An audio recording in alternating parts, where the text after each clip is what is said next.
భయా యూత్కి కావాల్సిన అన్ని అంశాలని సమాజానికి మామూలుగా మన ఇంట్లో చీకటిని వెళ్తూ ఎలాగొట్టాలంటే ఇప్పుడున్న పరిస్థితుల్లో కరెంట్ వేసుకుంటున్నాము. అంతకుముందు లాంతర్లు ఉండేవి కదా. సో ఆ ల్యాంపుతో మనం ఎంత వెళ్తుని సంపాదించుకుంటామో ఒక సినిమాలో అదొకటి పెట్టేసుకొని అంటే మనకు గుర్తుండాలి, ఈజీగా గుర్తుండాలి, నోటెడ్ ఉండాలని చెప్పి ఒక టైటిల్ తోటి పోలీస్ డిపార్ట్మెంట్కి సంబంధించిన స్టోరీ, అలాగే విత్ హర్రర్ ఉన్నది, దేవతలకు సంబంధించిన స్టోరీ కూడా కనపడుతుంది. సేమ్ టైం మీకు అంటారు కదా, అది కావాలంటారుగా, ఏడు చేపల కథ మంచి బ్యానరే, చిన్నదేం కాదు, మంచి బ్యానరే, మంచి మంచి సినిమాలే వస్తాయి. కానీ ఈసారి ఎందుకో సమాజానికి మెసేజ్ ఇస్తూ, అలాగే దేవుడి గురించి కూడా, దేవతల గురించి కూడా చెప్తూ, యూత్కు కావాల్సిన అన్ని చిక్కు బాంబ్ అన్నీ ఉన్నాయి. అలా అని చెప్పేసి ఓన్లీ అదే అని కాదు, మంచి సినిమా, మంచి మెసేజ్ ఉంటుంది ఎండింగ్లో.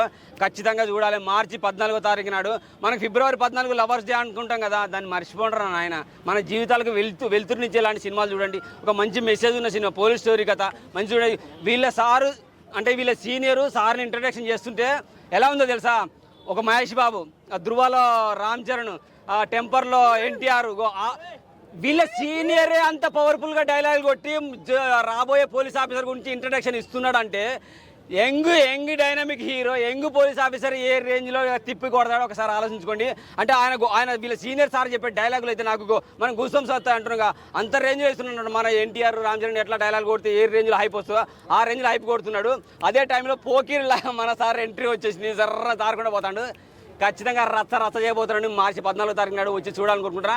యూట్యూబ్లో రీసెంట్గా వచ్చిన ట్రైలర్ ఉంది, పాత ట్రైలర్ ఉంది, 2 ట్రైలర్స్ ఉండేది. రీసెంట్గా వచ్చింది అయితే చాలా పవర్ఫుల్గా అనిపించేస్తుంది. సార్ ఇంట్రడక్షన్ అండ్ వీళ్ళ సీనియర్ చెప్పిన డైలాగులు అయితే రచ్చ ఉన్నాయి. అలాగే మంచి ముద్దులున్నాయి, రొమాంటిక్ సన్నివేశాలని. ఇంకోటి అవన్నీ మర్చిపోవాలని చెప్పేసి మనకు ఫైనల్గా దేవుడి గురించి కూడా చెప్పాడు. మనం ఎంత తప్పు చేసినా చివరికి ఫైనల్కి కర్మఫలితం అనుభవించాలి కదా.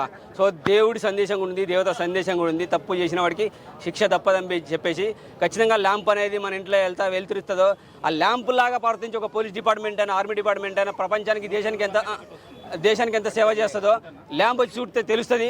అలాగే సినిమా టికెట్ కూడా 300, 400, 500 కాదండి, జస్ట్ 110లో ఉందంట. సో ఆ నుంచి డౌన్లోనే ఉంటాయి, 50 to 110 ఉండొచ్చు. ప్రతి ఒక్కరు చూడొచ్చు అనమాట. అంటే చిన్న పెద్ద అని తేడా లేకుండా అందరికీ అందుబాటులో ఉన్న టికెట్స్ దొరుకుతాయి. త్వరలో మార్చి 14 వస్తుంది. రచ్చ చేయండి, మంచి సినిమా అవుతుంది. యూత్కి ఉన్నాయి, దేవుళ్ళు ఉన్నాయి, అలాగే పోలీస్ స్టోరీకి సంబంధించిన అయితే నాకైతే పోలీస్ ఇంట్రడక్షన్ ఆయన చెప్పిన డైలాగులు మస్తు అనిపించేసినాయి.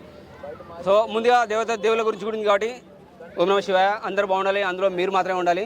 14వ తారీఖు నాడు వచ్చి ల్యాంప్ సినిమా చూడాలి. ర్యాంప్ అంటే ఈ గెన్న పట్టినప్పుడు వాళ్ళ చట్టాలను, నాయల్ని అందరినీ ఇరికించినది. అది అంతా పవర్ఫుల్. అది గెన్నలోనే పవర్ఫుల్ ఉంది. అది ఆల్ ది బెస్ట్ అన్న. Thank you. గెన్నలోనే మీ పవర్ఫుల్ ఉంటుంది. Thank you so much. దానికి నేనేం చెప్తా అంటే, నేను ఒక మీడియా పీపుల్ కాడ అందరికీ తెలుసు అది అన్న సినిమా హిట్ అవుతుంది అది. కానీ మనం చిన్న సినిమాలు కూడా ఈ మధ్యన చిన్న సినిమాల సపోర్ట్ ఎవరు చేయట్లా, పెద్ద సినిమాలకే సపోర్ట్ చేస్తున్నారు. కానీ మీ చేతులు మొక్కుతున్నాను, ఒక చిన్న సినిమాలు కూడా సపోర్ట్ చేయండి. అది కొంతమంది సపోర్ట్ చేయరు, అది నేను చెప్తున్నాను. దానికి అన్నకి 100% ఈ సినిమా నుంచి కొద్దిగా ఇంకా మిగతా సక్సెస్ అవ్వాలని. ఇతను చిన్న ఆర్టిస్ట్ కాదు, చాలా సినిమాలు చేశారు అతను. అందులో నా మిత్రు. కానీ దీనికి మేనేజర్ ఎవరు? రండి మేనేజర్ గారు రండి సార్. రండి. చిన్న సినిమాకు ప్రమోషన్లకు ఎలా చూడండి బ్రో, ఏం పేరు? ఆలోచించండి, వాళ్ళు ఎంత కష్టపడి సపోర్ట్ చేసుకుంటున్నారు. ఒక్క నిమిషం, ఏం పేరు? ఎలా రండి అన్న, మీ పేరు చెప్పండి. కోటి కిరణ్. చాలా కష్టపడి సినిమా అంటే ఆ సమస్య కాదు. ఈ గణపతి కాంసలో తిరుగుతూ ఉంటే ప్రొడ్యూసర్ దొరకకుంటే చాలామంది ఇబ్బంది పడుతున్నారు.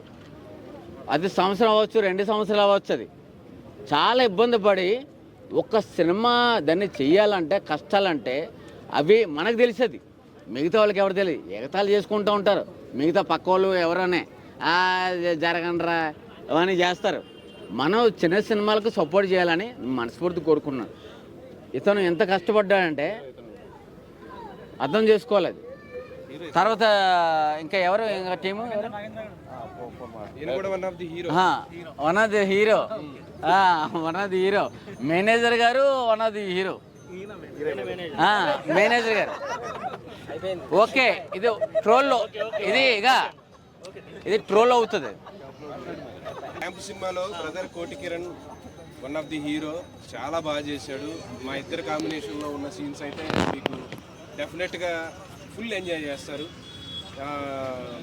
ఇద్దరం కలిసి ఎలా ఈ ఫైండ్ అవుట్ చేసాం కేసుని ఏంటి అనేది ఈ సినిమాలో ఉంటుంది. తను డిటెక్టివ్, నేను పోలీస్. ఈ సినిమాలో పోలీస్ క్యారెక్టర్తో అన్నయ్య అసలు నవ్వులు పూలుగా ఉంది. మామయ్యతో వచ్చిన సీన్లు అయితే అద్భుతంగా వచ్చాయి. అసలు థియేటర్లో సీట్లో కూర్చుంటే ఒకటి అంత బాగుంటుంది. ఇద్దరు కాంబినేషన్లో కామెడీ సీన్లు అద్భుతంగా ఉంటాయి. ఇక నా విషయానికి వస్తే నేను డిటెక్టివ్గా బాగా చేశానని నేను అనుకుంటున్నాను. మా అన్నయ్య బాగా సపోర్ట్ చేశాడు నాకు విషయంలో. అండ్ నెక్స్ట్ ఇంకా చెప్పాలంటే దీనిలో మూడు పాటలు ఉన్నాయి. ఒకటి రాకేష్ మాస్టర్ గారు చేశారు, ఒకటి అన్నయ్య చేశాడు. అన్నయ్య సాంగ్ అయితే మరి మంచి చలికాలంలో నీళ్ళలో ముంచి లేపారు అనేది అది మీ మమ్మల్ని తడిపారు. ఇదంతా మీరు థియేటర్కి వచ్చి చూసి ఎంజాయ్ చేయాల్సిందిగా కోరుకుంటున్నాము. 14వ తారీఖు హోలీ రోజు మర్చిపోవద్దు.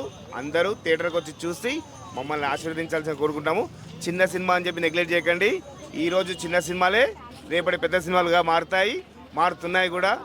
సో ఈ జనరేషన్లో చూసుకుంటే చిన్న సినిమాలకే పెద్ద హిట్లు వస్తున్నాయి.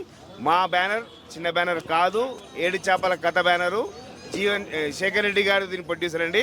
ఇంతకుముందు చూశారు మీరు ఏడు చేపల కథ ఎంత అద్భుతాలు సృష్టించిందో, దానికి మించి మా సినిమా సృష్టించబోతుంది. Thank you Shekhar Reddy. Ticket rate కూడా మీ అందరికీ అందుబాటులో ఉన్న 110 రూపాయలు మాత్రమే, అంతకుమించి తక్కువ కూడా ఉన్నాయి. సో మీరందరు థియేటర్కి వచ్చి మమ్మల్ని ఆశీర్వదిస్తూ మీరు ఎంజాయ్ చేయాల్సిందిగా, హోలీ పండుగ కన్నుల నిండుగా చేసుకోవాల్సిందిగా కోరుకుంటూ, lamp don't miss it on theatres. Lamp.